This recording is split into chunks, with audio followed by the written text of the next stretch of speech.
울진에서 시작해 강원 삼척까지 번진 산불로 인해서 재난 사태가 선포된 가운데 산림당국이 현재 헬기 60여 대와 인력 3천여 명을 투입해서 진화에 전력을 쏟고 있습니다. 네, 본격적인 진화 작업이 재개가 됐는데요. 이성규 한국안전전문가 협회장 모시고 관련 내용 한번 짚어보겠습니다. 어서 오십시오. 네, 안녕하세요. 예.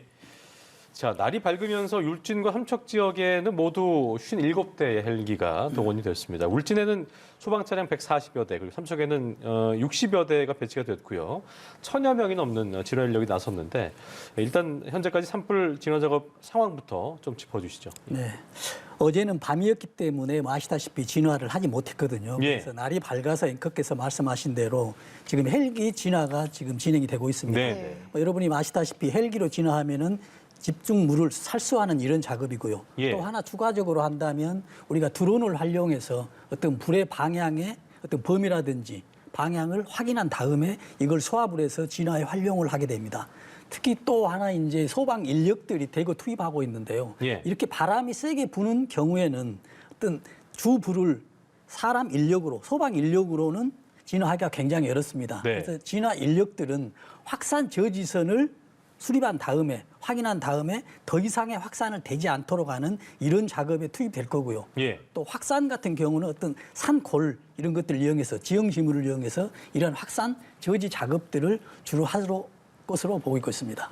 그렇군요. 네. 울진과 또 삼척 지역에는 건조특보, 강풍특보도 내려져 있어서 지금 진화에 어려움을 겪고 있는데 어떻게 오늘 중에 좀 진화가 가능할까요? 그렇습니다. 어제는 지금 강풍특보 중에서 강풍경보에서 오늘 오전에 강풍주의보로 좀 한 단계 조금 낮아졌습니다. 내려왔습니다. 그래서 예. 다행입니다만은 예. 그래도 강풍주의보는 1초에 최대 풍속이 20m를 진행하고 있거든요. 예, 예. 그렇기 때문에 사람 인력으로 소방대원으로 진화를 한다는 것은 굉장히 어렵습니다.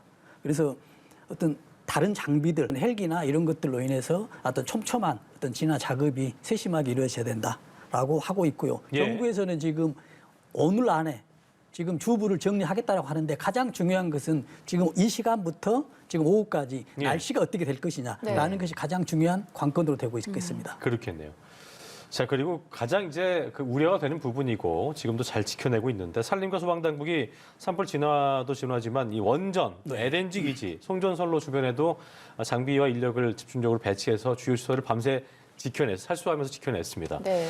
이제 위험한 상황은 지나갔다고 봐야 되는 건지 어떻게 저희 좀 예상을 해봐야 될까요? 그렇습니다. 아마 원전하고 지금 LNG 저장소 이걸 보고 굉장히 예. 국민들이 많이 놀랐을 겁니다. 그러나 저는 그렇게 보고 있거든요. 원전이나 이런 LNG 저장소, 이건 LPG 가스나 똑같거든요. 굉장히 위험한 설비들이거든요. 그렇죠. 그래서 이런 설비들에 대해서는 애초에 건축할 당시부터 굉장히 안전하게 하고요. 평상시에도 산불 정도에 대해서는 큰 문제가 없도록 관리를 하기 때문에 아하. 문제는 되지 않다라고 봅니다만 예.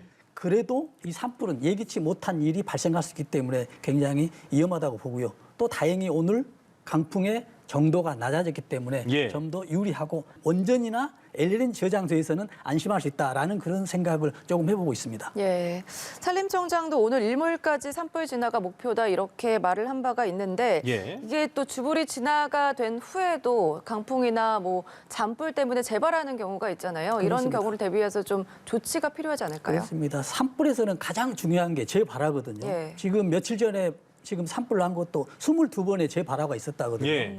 근데 재발화가 산불에서 많은 이유가 있습니다. 산은 그 나뭇잎이 많기 때문에 광합 성장을 많이 해서 일반 지역보다 산소 농도가 굉장히 높아요. 그렇기 때문에 그 산소 농도가 높고 또 하나 바람이 불기 때문에 재발화 가능성이 굉장히 높습니다. 또 하나 요인으로 지적한다면 예. 예. 높은 고도로 올라갈수록 온도가 낮아집니다. 온도가 낮아지면 공기가 압축이 되거든요.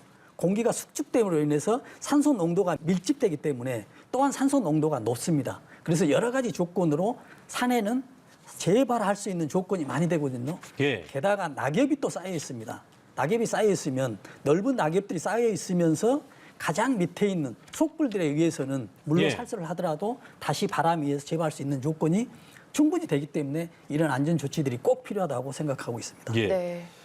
저희가 이제 앞서 한상현 기자의 그 리포트 그 전화 연결을 통해서 피해 규모를 짚어봤는데 지금 보니까 이게 지금 약간 상상이 안 되는 게 네. 축구장 면적의 8,500배에 해당하는 6,000헥타르라고 네. 하는데 이 정도 규모가 엄청난 거 아니겠습니까? 그렇습니다. 지금 우리가 헥타르라고 하면 네. 100m거든요. 가로 예. 세로 100m. 근데 축구장이 100m하고 70m 정도 됩니다. 예. 그래서 0.78 헥타르 정도 되거든요. 예. 그래서 지금 6천 헥타르니까 약 7, 8천 개, 8천 개 축구장이 소실됐다라고 볼 수가 있겠습니다. 어마어마한 거네요. 그렇습니다. 어쨌든 말씀하신 대로 산불 피해 규모가 눈덩이처럼 불어나게 된 건데 불이 이렇게 삽시간에 번진 이유, 뭐 강풍이 가장 큰 원인일 테고 네. 또 어떤 이유가 있을까요? 또 하나는 습도거든요.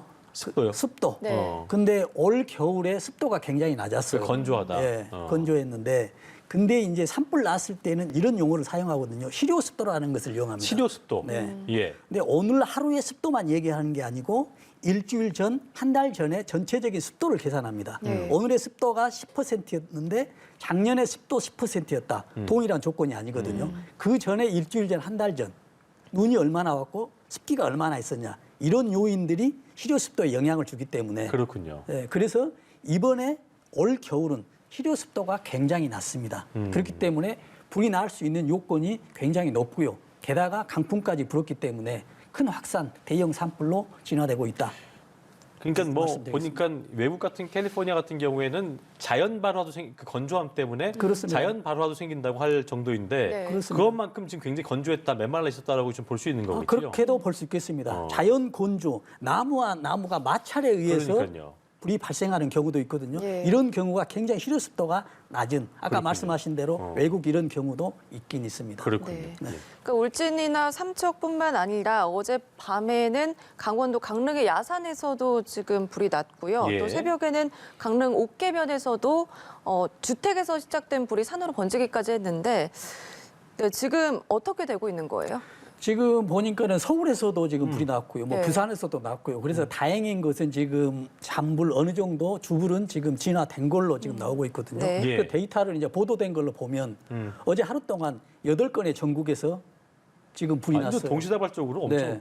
지금 나고 있는 거죠. 예. 그래서 전국이 이제 심각 단계로 이제 주의 발령까지 내려진 상태거든요. 예. 그래서 뭐 산 위치에 있는 뿐만이 아니라 우리 주변에서도 지금 상태가 건조하기 때문에 어떤 산불 또 이런 가정 이런 소규모 불 이런 것에서 굉장히 주의해야 된다라는 말씀을 드리고 아까 싶습니다. 말씀하신 대로 그 실효 습도가 이렇게 낮은 경우에는 네. 아까 저희가 뭐 불씨를 이제 가면 안 되겠지만 조그만 불씨에도 그게 불이 크게 번질 수도 그렇습니다. 있는 건가요? 그렇죠.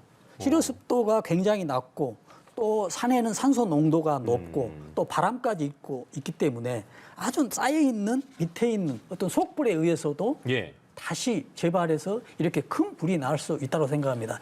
오늘 불도 주불이 제거됐다 하더라도 진화됐다 하더라도 내일이면 또 어느 덴가에서 또 다시 재발될 수 있는 요건이 지금은 충분히 되고 있습니다. 그럼 지금처럼 동시다발적으로 8곳에서 일어나고 있는 상황은 네. 아까 얘기하신 것처럼 바람도 바람이지만 네, 실효 실효 습도. 습도 그 외에는 또 어떤 이유가 있을까요? 그동안에 어떤 최근에 지금 산불이 그렇게 많이 나지 않았어요. 최근 네. 몇 년 동안. 그래서 올해 같은 경우는 지금 처음 대형 산불이 났지 않습니까? 네. 그래서 생활하는 사람들, 어떤 산을 이용하는 사람들 또는 산의 안전을 관리하는 사람들의 어떤 관전 관리 의식도 조금 느슨해지지 않았을까라는 이런 것도 간접적으로 예측을 해볼 수가 있겠습니다. 알겠습니다. 자, 건조한 날씨가 지속되고 있는 상황인 건데 전국적으로 산불이 좀 급증하면서 불씨 아까 말씀드렸던 불씨 관리에도 비상이 걸린 상황인데요. 자, 끝으로 산불로 인해서 피해를 좀 줄이기 위해서는 어떤 점을 주의해야 될지 그리고 아까 얘기하셨던 것처럼 등반객들, 등산객들 좀 더 이런 안전 불감증에서 좀 벗어나야 될 텐데 끝으로 한 말씀 해주시죠. 네. 예. 지금 우리가 산불을 예방하기 위해서는 행동으로 해야 된다라는 얘기를 많이 하고 또 교육도 하고 있습니다. 그러나 저는 가장 중요한 건 안전의식이라고 생각하거든요. 의식이 높아지지 않는 한 행동으로 부합되기는 굉장히 어렵습니다. 그렇죠. 네. 그래서 우리 등산객이나 우리 생활하는 전 국민들은 겨울뿐만이 아니고 안전에 대해서 충분한 어떤 대비나 어떤 의식을 갖고 행동을 해야 되고요. 특히 산 같은 경우는 말씀드렸다시피 재발화가 될 수 있는 요인이기 때문에 네. 내가 불씨를 던지지 않아도 내가 던진 쓰레기에 의해서 큰 대형 산불이 될 수 있다는 것을 명심하고 단단한 준비를 해야 될 필요가 있다고 생각합니다. 네, 알겠습니다. 알겠습니다. 지금까지 울진과 삼척 등 산불과 관련된 내용 짚어봤습니다. 지금까지 이송규 한국안전전문가 협회장 모시고 내용 들어봤습니다. 고맙습니다. 고맙습니다.